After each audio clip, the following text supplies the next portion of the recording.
hablado de migración, hemos hablado de salud, hemos hablado de educación y hoy vamos a hablar de vivienda, mirando las propuestas de los programas de los candidatos presidenciales, que la próxima semana se define quién va a ser el próximo presidente o presidenta de Chile.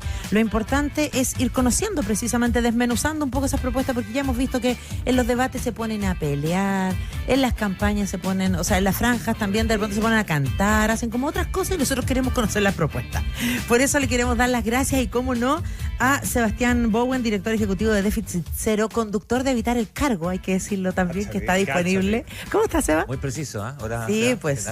Bien, muchas gracias por la invitación. Me siento como en casa. Así eres. Bueno, panelista de País ADN, para que nuestros compañeros además no nos reten después que no lo andamos nombrando. Además, pues siempre. Oye, Seba, además que... Estoy en mi puesto. Exacto, muy bien, muy bien. Lo hemos visto.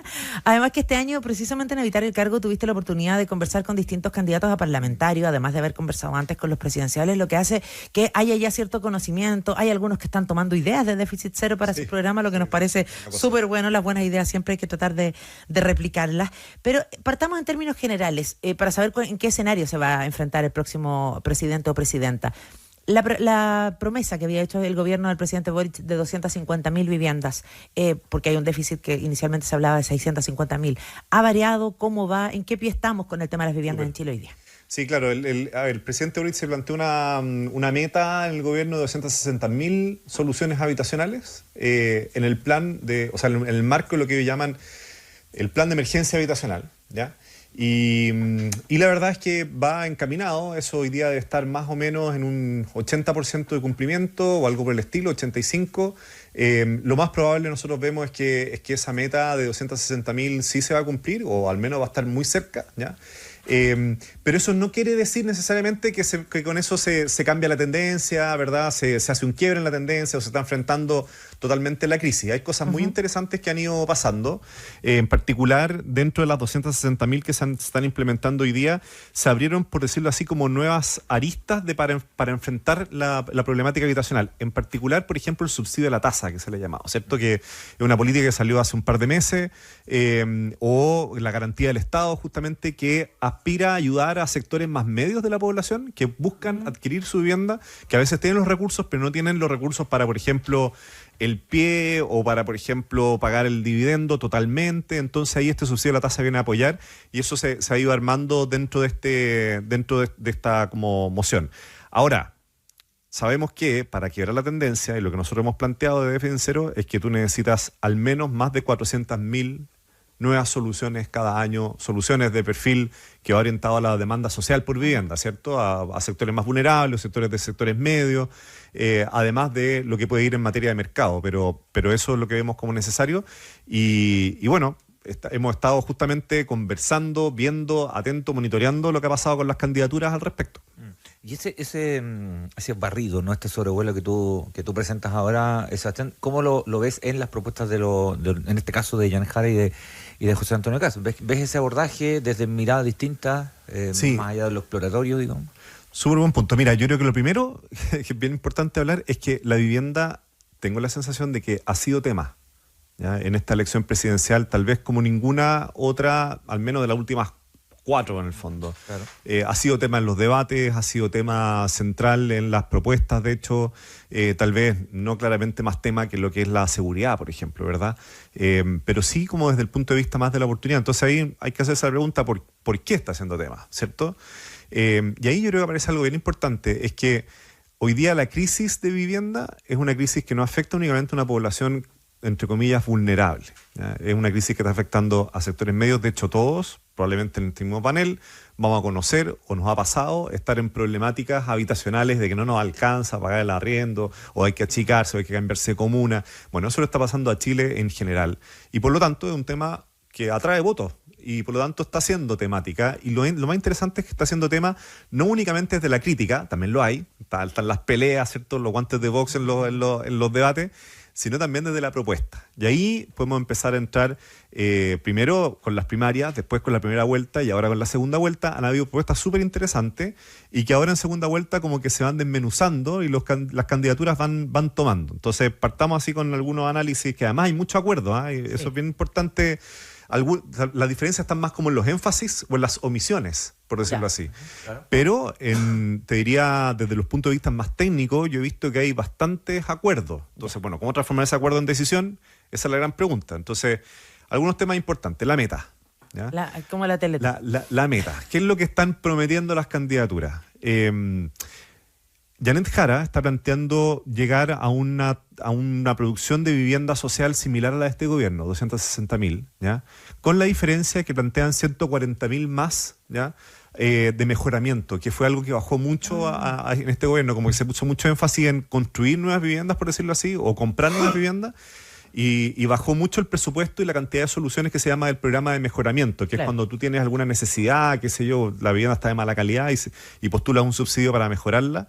Eso bajó mucho durante este gobierno y Janet Jara plantea volver a subirlo, generando en total, ¿cierto?, 400.000 como soluciones, entre comillas, entre las viviendas nuevas a construir o a comprar y las soluciones más de mejoramiento. Me parece que es una meta moderada, por decirlo así. Yo habría esperado algo un poquito más audaz, ¿ya? Desde ese punto de vista. Lo hemos conversado con ellos y ellos nos plantean que hacen los cálculos y dicen que eso es como lo responsable en el fondo, pero eso es lo que vemos nosotros. Hay espacio para crecer, sobre todo atrayendo recursos más bien privados, ¿ya?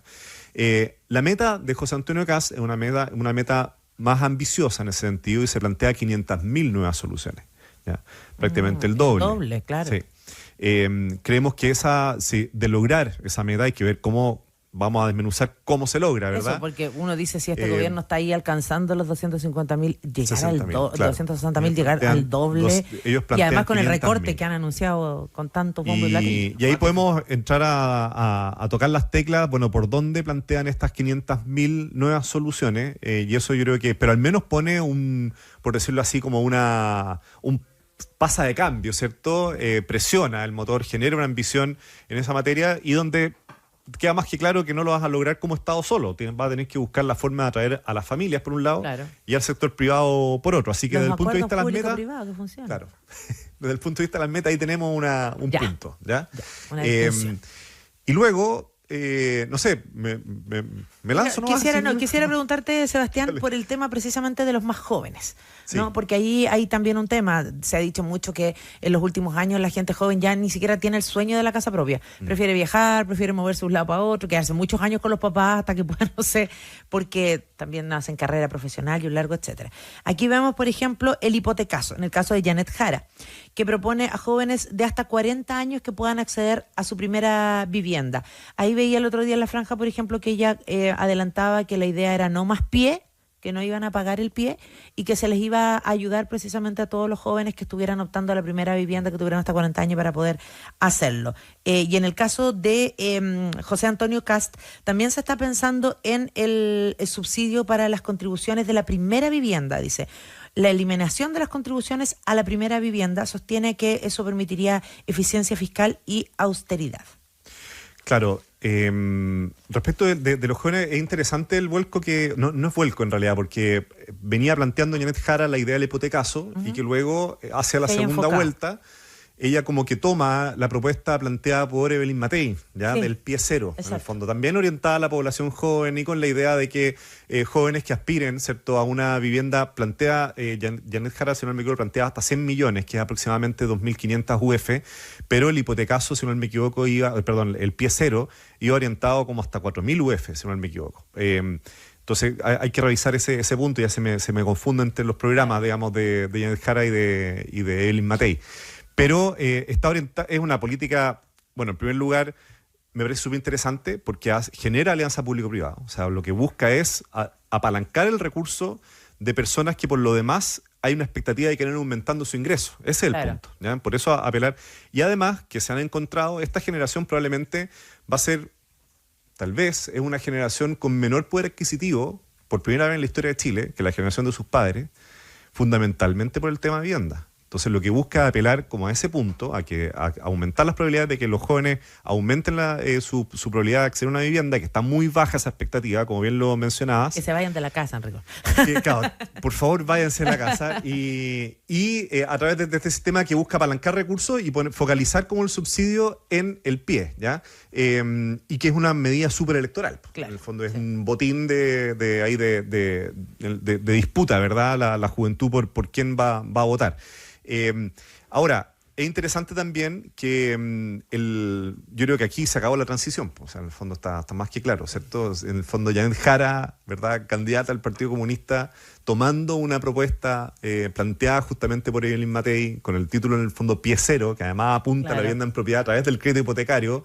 Me parece súper interesante en función de ir constituyendo estos acuerdos que te mencionaba al comienzo, de que hoy día se necesitan nuevas formas de acceder a la vivienda, no únicamente el clásico subsidio que teníamos para la vivienda en propiedad y el resto que se las vea solo en el mercado, sino que garantías, subsidios al pie, para sectores medios. Yo creo que se abre una puerta, empezada por este gobierno, y que puede proyectarse hacia el futuro. Creo que ahí hay bastante acuerdo. De hecho, como apunte nomás, el otro día leía un sociólogo, creo que era español, que decía que bueno, que en Chile en realidad todas las cosas son como a la chilena, porque con Sebastián Piñera en algún momento también pensaron, el primer gobierno de derecha que viene en el periodo de la transición va a ser todo súper extremo, y también se trató de buscar acuerdos. Claro. ¿No? Aquí las cosas siempre se aterrizan un poco más a la chilena. Como cuando hablas para alcanzar las metas, digamos, sean cuales sean, algunas más ambiciosas, otras menos, no te alcanza con el Estado solo. O sea, no te da ninguna de las dos.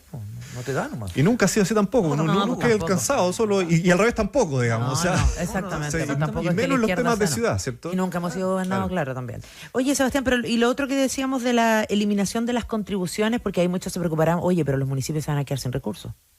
Sí, mira, sobre las contribuciones es interesante ese punto porque... está en el programa de casa. ¿Cómo? Sí, está en el programa de casa. Y yo también creo que es una medida súper electoral, ¿cierto? No sé si es una medida que mueve una aguja, por decirlo así, desde el punto de vista de la política pública de vivienda, ¿ya? Yo creo que está más orientado a bajar los gastos de un cierto perfil de la población. Sí, porque ¿quién paga contribuciones? Y ese es el punto. Entonces me parece más interesante hacernos otra pregunta respecto a las contribuciones. Fíjate que la vivienda social no paga contribuciones, ¿cierto? Claro. Pero la vivienda social está concentrada en ciertas comunas. Entonces, por ejemplo, La Pintana, ¿verdad? Constantemente le está llegando vivienda social. Pero no reciben los ingresos. Entonces, ahí yo creo que es interesante indagar si alguna de las candidaturas, no la he escuchado hasta ahora, pero plantea el aumentar, por decirlo así, creo que ya en Jara se la escuché, el fondo municipal, como si pagaran contribuciones. No es que a la gente las pague, sino que el Estado central le pague a los municipios que más reciben vivienda social contribuciones acorde a la necesidad de educación, de salud, de áreas verdes, de infraestructura que van a necesitar esas viviendas sociales. De lo contrario, empiezan a ser como, en el fondo, grupos de vivienda social, pero sin estos servicios, ¿verdad? Y es lo que suele suceder. Entonces, por lo tanto, por ahí yo trataría de indagar un poquito. Hay cosas interesantes respecto de estas 500.000. Por ejemplo, ambas candidaturas con distintos nombres, pero plantean la idea, y esto yo lo encuentro súper interesante, por un lado, de densificar en torno al transporte. ¿Ya? Ambos plantean que donde hay una inversión de infraestructura grande, de transporte, con distintos lenguajes lo muestran, pero tratar de generar, en un caso, planes urbanos, en el fondo, alrededor de esa infraestructura, pero en el caso de José Antonio Kast, por ejemplo, plantea con mucha claridad de hacer cambios en la ley, en la ordenanza u otros mecanismos para aumentar la densidad en torno, por ejemplo, a líneas de metro, a las líneas de Merval, Biotren, etcétera, que es donde hay una inversión de infraestructura muy grande de los chilenos y chilenas, y que le llega a mayor cantidad de familias, pero una densificación más bien como equilibrada, digamos, no guetos verticales, sino que hablamos de la Villa Panamericana, por ejemplo, ¿cierto? Pero ahí es interesante, Xavi, perdón que te interrumpa, ver efectivamente en qué lugares se plantearía, porque sabemos lo que ocurrió con el anuncio de las viviendas sociales en Las Condes y Vitacura, por ejemplo. No, que esta gente se venía en el metro, una cantidad de protestas de vecinos y vecinas, porque no querían que esta gente llegara hasta sus sectores. Y ojo que eso no pasa únicamente en Las Condes y Vitacura, o sea, también uno lo ve, no sé, pues está llegando lado una línea de metro, qué sé yo, claro, a Maipú, a La Pintana o a Renca, y tampoco nadie quiere en verdad que le aumenten la densidad alrededor, menos cuando te está llegando un servicio como el metro que ha sido deficitario en ese lugar. Y menos con viviendas sociales. Y todos lo quieren, exactamente. Por eso es tan importante que desde la presidencia o desde las candidaturas presidenciales venga esta voz, porque en el fondo están diciendo, mira, más allá del municipio, más allá del alcalde, que evidentemente quiere votos, como así funciona el sistema político, ¿verdad? Entonces va a tratar de agradar a la comunidad aledaña. Más allá de eso, tenemos que pensar esta cuestión a nivel de ciudad, a nivel de país, y por lo tanto hay una decisión de que si hay una infraestructura de transporte grande, entonces tiene que haber alrededor una densidad acorde para que la mayor cantidad de familias gocen, ¿verdad?, de ese acceso a infraestructura. Ese es un punto. Y el segundo punto que encuentro interesante, como también hay harto acuerdo entre las dos partes, aunque con distintos énfasis, es la urbanización y loteo de sitios. ¿Ya? Que es algo histórico. O sea, el terreno, el suelo. Sí, pues, esa idea, ¿cierto? Entonces nosotros en los años 60, 70, incluso 80, las operaciones sitios fueron un mecanismo constante que tuvo el Estado y distintos estados para resolver, entre comillas lo pongo, porque hay con buenos efectos y con malos efectos, en la demanda por vivienda o el déficit habitacional. Bueno, y eso de alguna manera no lo hemos tenido desde el año 90 en adelante. Y lo que ha sucedido es que con una planificación más bien rígida de nuestras ciudades, donde ha sido difícil la densificación y ha sido difícil la expansión, lo que ha ido sucediendo es que se han generado ciudades informales. Las parcelaciones, por ejemplo, sí, los campamentos también, etcétera. Entonces lo que plantean ambas candidaturas es volver a, en ciertos lugares, urbanizar, ¿ya?, y lotear, de alguna manera, y con vivienda, por ejemplo, industrializada, con autoconstrucción asistida, hacer como una suerte de operación sitio más moderna. Y eso lo plantea, por ejemplo, el caso del programa de José Antonio Caz, lo plantea con mucha claridad bajo el título de Operación Sitio 3.0. El otro día tuve una conversa en medio con Iván Poduje justamente, y donde indagamos por qué 3.0 y por qué no 2.0, ¿cierto? Claro, entonces, y eso es lo que plantean, que sea justamente entregar sitios urbanizados a la gente para que también con sus propios recursos, con subsidios complementarios, se puedan ir construyendo una vivienda en el tiempo cada vez mejor, y que el Estado vaya también evolucionando en la capacidad que tenga de llegar con servicios, que es la parte más difícil, porque estos lugares tienden a quedar bien aislados. Está el Plan Tu Casa, que también, o no sé si es el mismo y lo han llamado así, que propone enfocarlo a personas que no tienen acceso a terrenos, un programa que entregaría subsidio para la compra del sitio y la urbanización, para que las familias construyan a su pinta y no en edificios de altura. Y eso es bien interesante porque hace un cambio. Ambas candidaturas lo están presentando, yo decía, con distintos títulos. Ajá. El caso más emblemático y con más énfasis es de José Antonio Caz, que plantea la operación Sitio 3.0, así lo llama y lo ha dicho además en los debates y qué sé yo. Pero es un quiebre o un cambio con la política pública habitacional de los últimos 20 años, que se ha resistido a hacer eso. Si bien hay mecanismos hoy día, pero no son a mucha escala. Claro. ¿Ya? No están funcionando, no estamos construyendo 2.000 viviendas bajo un sistema así. Y acá se ve que hay un acuerdo en que hay que volver un poquito a tener al menos como canal eso. No se trata de que todas las nuevas viviendas se van a construir de esa manera, no, claro, pero que sí hay un grupo de familias que probablemente van a necesitar ese tipo de solución, y ahí hay que hacerlo bien, porque la probabilidad de hacerlo mal es muy alta. Sí, entonces, o sea, para la pandemia se vio que mucha gente optó por comprarse terrenos, irse lejos, entonces es una opción para un grupo, como tú dices, importante. Cuando dices... perdón. No, era solo para preguntar por él, pero podemos hablar después. En el de Janet Jara es que como contrapunto aparece, pero el fortalecimiento del suelo público. Sí. Yo no sé si en Chile tenemos una política de suelo público. O sea, tú lo acabas de decir muy bien, Sandra, en Chile no tenemos política de suelo. Tenemos una política de subsidios a la demanda, o sea, se entrega plata, voucher, ¿cierto?, a la gente para que construya su casa, o la encuentre o la compre, qué sé yo. Pero eso sin una política de suelo es como aumentar la demanda sin aumentar la oferta, ¿ya? Y eso te empieza a generar un aumento muchas veces en los precios, que es lo que nos ha pasado, ¿cierto? De hecho, el subsidio, por ejemplo, de vivienda sin deuda ha aumentado 6 veces en los últimos 25 años, ¿ya? O sea, 6 veces más caro, por decirlo de alguna manera. Por lo tanto, tener una política de suelo es bien clave, pero en eso muchas veces se mira como esta idea del banco de suelo, ¿cierto? Se ve como, oye, pero si los suelos fiscales de la Armada, ¿cierto?, de las Fuerzas Armadas, o de bienes nacionales, o de las empresas públicas, y de todas maneras hay que usar esos suelos para los objetivos sociales y públicos. Pero al mismo tiempo, algo se menciona, si no me equivoco, en el programa Janet Jara, plantea la idea de utilizar de mejor manera un instrumento que hoy día cuenta el Estado, que se llama Desarrollo País, ¿ya? O se llama Fondo de Infraestructura, que es básicamente una empresa pública, se conoce poco, pero es una empresa pública que existe y que puede transformarse en una suerte como de agencia inmobiliaria del Estado, ¿ya? Es decir, de identificar dónde hay suelos interesantes y justamente comprarlos, ¿ya? Y a partir de eso poder ir construyendo un banco de suelo más grande que tenga perspectiva además de buena planificación. Entonces, y eso no se ha usado con fuerza, existe esa empresa, hace cosas interesantes, pero podría justamente ser algo que se pase de cambio y que tenga mucho más impacto. Si tiene esa estaba pensando, iba a preguntar otra cosa, pero como dijiste esto último, me quedé ahí. No se ha usado con la fuerza que podría usarse. Sí. ¿Por qué? Digamos, si es una herramienta que está, tiene que ver con los consensos, no sé, Mira, de otro lugar. Es una buena pregunta. Es una empresa que necesita lucas. Claro. O sea, para funcionar, Sí, digamos, sí, sí. o sea, le tienen que pasar la plata desde Hacienda y probablemente en el contexto actual no se ha usado en el fondo bajo ese prisma porque son inversiones del Estado, digamos. O sea, el Estado tiene que... No se le ha pasado Lucas. Claro, o se le ha pasado, pero tal vez no lo suficiente. Pero creo que si un gobierno quisiera tomarla como pilar de desarrollo urbano habitacional, ¿ya? Y sobre todo en el vínculo con la alianza pública-privada, nosotros nos hemos juntado muchas veces con Desarrollo País y está toda la, digamos, motivación por parte de ellos. Yo creo que puede ser un tremendo instrumento en esta línea. O sea, si tú vas a tirar una línea de metro, eso va a generar una serie de oportunidades de suelo alrededor donde el Estado tiene que ser un actor, ¿ya? Así como el mundo privado. Y eso incluso te puede generar consorcios público-privados que puedan ser espacios de oportunidad para desarrollar ciudad como nunca la hemos desarrollado en Chile. En Chile la ciudad se ha desarrollado con segregaciones de la pobreza y la riqueza, ¿verdad?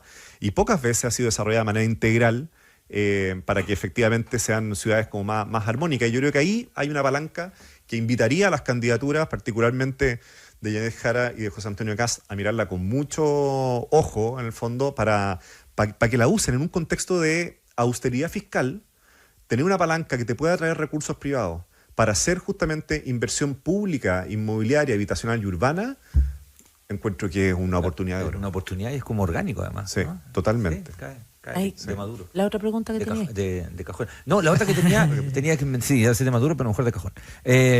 Respecto a esto, porque hablaste de vivienda social y cómo de alguna u otra manera aparece con matices en ambos programas, pero en el de Yanet Jara con este concepto del estándar mejorado, es decir, no solo la cantidad, sino también la calidad de ese tipo de vivienda social. Claro, el concepto calidad yo creo que es un concepto difícil de entender, Difícil, ¿cierto? difícil. Sí, entonces hay que precisarlo bien, porque puede sonar bien, pero en el fondo pero en el concreto, ¿qué significa? Claro. Porque un problema que hemos tenido en Chile es que de alguna manera en un momento nos empezamos a creer un poquito de la OCDE, ¿verdad? Entonces empezamos a decir, ya sabéis que todas las viviendas tienen que tener un estándar energético, claro, y un estándar en el fondo de aislación y un estándar... Fíjate, hay un caso que se dice poco porque es bien polémico en verdad, pero tuvimos uno de los terremotos más grandes en la historia, ¿ya? Y la verdad es que la cantidad de viviendas o de edificios con fallas estructurales fue ínfima. Y lo que hubo se transformaron en memes y fueron temazos, ¿cachai? Para cualquier parte. Por lo mismo, claro. Entonces, nuestra norma, digamos, sísmica es alta. Y aún así la estamos aumentando.